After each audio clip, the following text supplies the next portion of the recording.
GDPstrategy.com.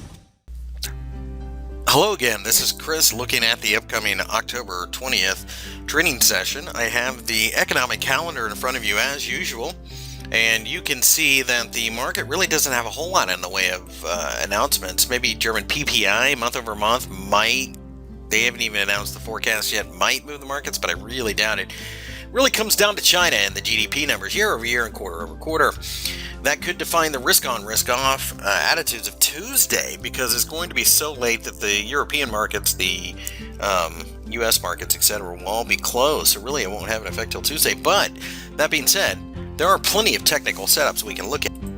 Looking at the gold market, you can see that we struggled on Friday. We couldn't fall, we couldn't rise. I think this market is pretty much dead money at the moment. We need to break to a fresh new high, which is 1250. We get above there, then fine, we start buying calls.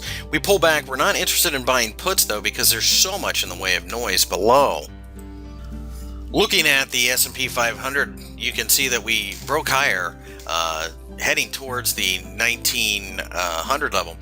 The 1900 level, though, we think is the gateway to higher levels, and if we could get above there, we would be buyers of calls, as the S&P 500 should continue to go much higher, as the market should head to 2000 over the course of the next several sessions, if not weeks.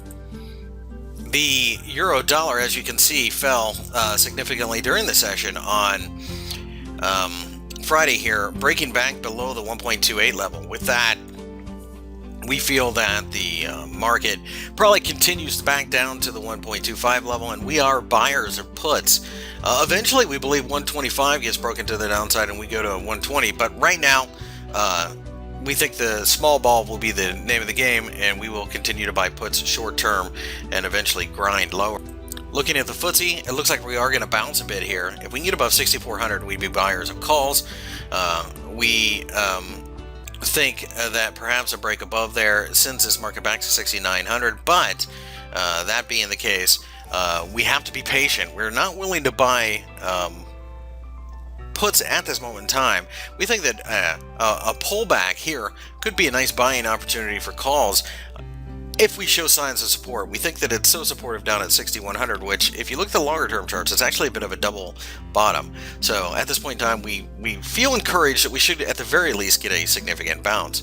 And with that, I've taken a look at the Monday, October 20th trading session.